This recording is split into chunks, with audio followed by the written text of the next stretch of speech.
तो नेक्स्ट है present perfect tense. Present perfect tense क्या होता है, इनकी important points, structures, usages and examples को हम यहाँ कवर करेंगे। ठीक है, तो आइए शुरू करते हैं। इनके इंपॉर्टेंट पॉइंट्स हमारे पास कौन से होते हैं। We use third form of verb is main verb. यहाँ पे हम थर्ड फॉर्म ऑफ वर्ब जो है उनको इज अ मेन वर्ब इस्तेमाल करते हैं। ठीक है, फॉर एग्जाम्पल गान। गान क्या है, ये हमारे पास गो, वेंट, गान थर्ड फॉर्म ऑफ वर्ब है। स्पोकन एटसेट्रा, तो थर्ड फॉर्म ऑफ वर्ब यहाँ पे हम क्या करेंगे, इज अ मेन वर्ब इस्तेमाल करेंगे। इनके हेल्पिंग वर्ब्स है हैव एंड हैज। हैव और हैज को हम कहाँ इस्तेमाल करते हैं, he, she, it and singular nouns के साथ हम हैज का इस्तेमाल करते हैं। I, we, you, they and plural nouns के साथ हम हैव का इस्तेमाल करते हैं। ठीक है, इनसे हम नेगेटिव फॉर्म किस तरह बनाते हैं। ठीक है, हैज नॉट, हैव नॉट, इनके कंट्रैक्शंस है हैजंट, हैवंट। तो ये हमारे पास इंपॉर्टेंट पॉइंट्स थे प्रेजेंट परफेक्ट टेंस के। आइए अब इनके स्ट्रक्चर्स देखते हैं कि प्रेजेंट परफेक्ट टेंस से हम किस तरह सेंटेंसेस बना सकते हैं। ठीक है, इनका पहला स्ट्रक्चर है सब्जेक्ट प्लस हैज और हैव, यानी helping verb plus verb third form जो कि मेन वर्ब है plus object. Subject plus helping verb plus main verb plus object. Okay, we have played cricket, we have played cricket. He has gone to school, he has gone to school. We have played cricket, हम cricket खेल चुके हैं। He has gone to school, वो school जा चुका है। तो यहाँ पे subject plus helping verb have plus main verb और प्लस ऑब्जेक्ट। यहाँ पे subject plus helping verb plus main verb and then हमारे पास to school. Okay, second structure इसका है subject plus has not, have not plus verb third form plus object. मतलब ये हमारे पास नेगेटिव स्ट्रक्चर है। इनके जरिए से हम नेगेटिव सेंटेंसेस बनाते हैं, हम नॉट का इजाफा करते हैं। यहाँ पे we have not played cricket, he has not gone to school. अब यहाँ पे क्या है, हेल्पिंग वर्ब के साथ हमने नॉट का इजाफा किया है। ठीक है, तो ये स्ट्रक्चर नेगेटिव सेंटेंसेस के लिए हम इस्तेमाल करते हैं। तीसरा स्ट्रक्चर इनका है हैज और हैव, यानी हेल्पिंग वर्ब को सब्जेक्ट से हम पहले इस्तेमाल करते हैं, उसके बाद हम सब्जेक्ट और उसके बाद हम नॉट का इजाफा करते हैं और उसके बाद हम थर्ड फॉर्म ऑफ वर्ब यानी जो मेन वर्ब है उसके बाद हम ऑब्जेक्ट और फिर इंट्रोगेशन मार्क। ये हमारे पास नेगेटिव इंट्रोगेटिव सेंटेंसेस होती है। यहाँ पे हम सवालिया जुमले भी बनाते हैं और नेगेटिव सेंटेंसेस भी बनाते हैं। Have we not played cricket, have we not played cricket, has he not gone to school. तो यहाँ पे हेल्पिंग वर्ब सब्जेक्ट से पहले आया है और सब्जेक्ट के बाद नॉट का इस्तेमाल हुआ है। नंबर 4 पे हमारे पास है हैज और हैव, यानी हेल्पिंग वर्ब को हम सब्जेक्ट से पहले इस्तेमाल करेंगे, उसके बाद हम मेन वर्ब का इस्तेमाल करते हैं, उसके बाद ऑब्जेक्ट और उसके बाद इंट्रोगेशन मार्क। ये हमारे पास इंटरोगेटिव सेंटेंसेस होती है, इनके जरिए से हम सवालात पूछते हैं। Have we played cricket, have we played cricket, क्या हम क्रिकेट खेल चुके हैं। Has he gone to school, has he gone to school, क्या वो स्कूल जा चुका है। नेक्स्ट स्ट्रक्चर जो है ये भी हमारे पास नेगेटिव इंट्रोगेटिव स्ट्रक्चर है। इसमें हम नेगेटिव और इंट्रोगेटिव दोनों बनाते हैं। ठीक है, हैज नॉट, हैव नॉट, इनमें हम क्या करते हैं, सब्जेक्ट से पहले हैज नॉट और हैव नॉट यानी हेल्पिंग वर्ब और नॉट दोनों इस्तेमाल करते हैं। फिर सब्जेक्ट के बाद मेन वर्ब आता है, उसके बाद ऑब्जेक्ट और उसके बाद interrogation mark. Have not we played cricket, यानी सब्जेक्ट से पहले हैव नॉट आया है।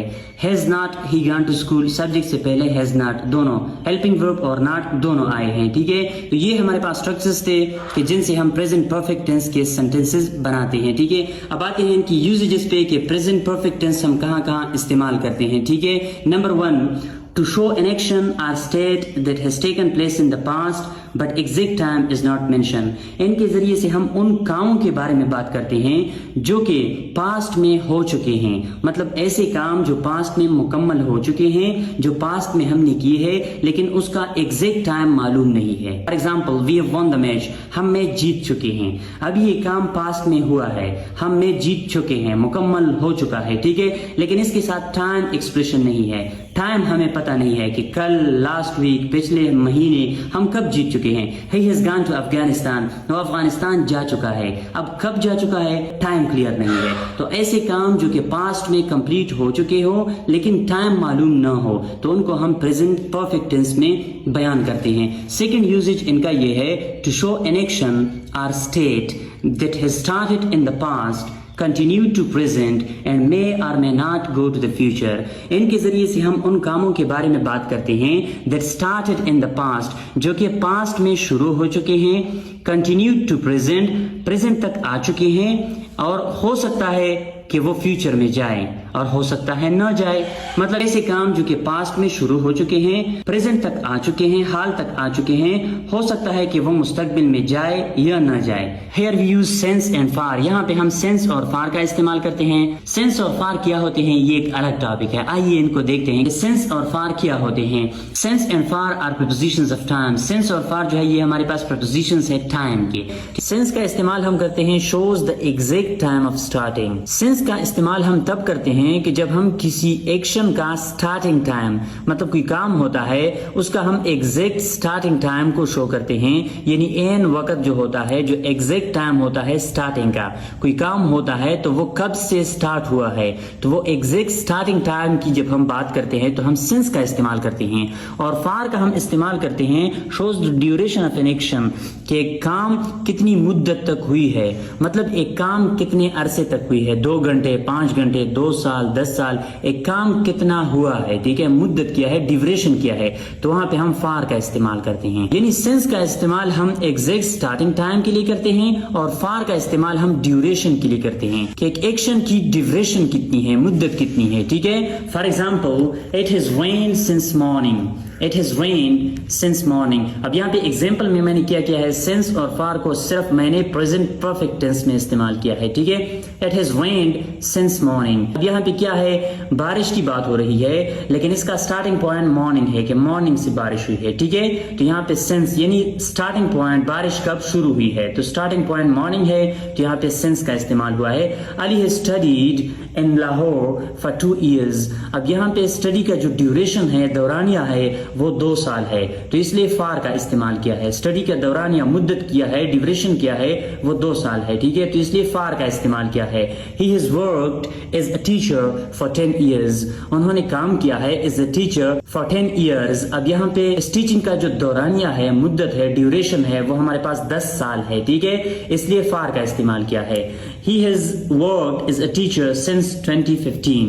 He has worked as a teacher since 2015. اب یہاں پہ ٹیچنگ کا جو دورانیہ ہے وہ کب سٹارٹ ہوا ہے, سٹارٹنگ پوائنٹ ہے, تو یہاں پہ اس لیے since کا استعمال کیا ہے کیونکہ ٹیچنگ کا جو دورانیہ ہے وہ 2015 سے سٹارٹ ہوا ہے, ٹھیک ہے, اس لیے یہاں پہ since لگایا ہے. اور ٹیچنگ کا جو مدت ہے, دورانیہ ہے, وہ کل کتنی ہے, وہ 10 سال ہے, تو اس لیے یہاں پہ for کا استعمال کیا ہے. since کا استعمال ہم تب کرتے ہیں کہ جب ہم کسی ایکشن کی سٹارٹنگ پوائنٹ کی بات کرتے ہیں, ٹھیک ہے, اور for کا استعمال ہم تب کرتے ہیں جب ہم کسی ایکشن کی ڈیوریشن یعنی مکمل دورانیہ کی بات کرتے ہیں, ٹھیک ہے. تیسرا یوزیج ان کا ہے to show an action that has completed in the past but its reaction still exists in present.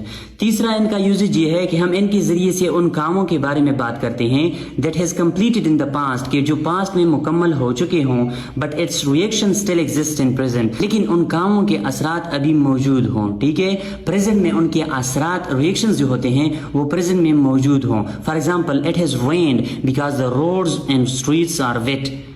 بارش ہو چکا ہے کیونکہ جو راستے ہیں, روڈز ہیں اور گلیاں ہیں وہ ابھی گیلی ہیں. تو اب بارش ہو چکا ہے, بارش مکمل ہو چکا ہے, ابھی رک گیا ہے, ٹھیک ہے, لیکن ان کے ریئیکشنز جو ہوتے ہیں وہ ابھی موجود ہے پریزنٹ میں کیونکہ روڈز اینڈ اسٹریٹس جو ہے وہ ابھی گیلے ہیں, ٹھیک ہے. Someone has slapped you because your face is red. کوئی آپ کو تپڑ مار چکا ہے کیونکہ آپ کا فیس ریڈ ہے, سرخ ہے, ٹھیک ہے, مطلب فیس پر نشان ابھی باقی ہے. تو یہ ہمارے پاس پریزنٹ پرفیکٹ ٹینس تھا کہ جن کو ہم نے ڈیٹیل سے پڑھا, جن کے important points, structures, usages and then examples پڑھے.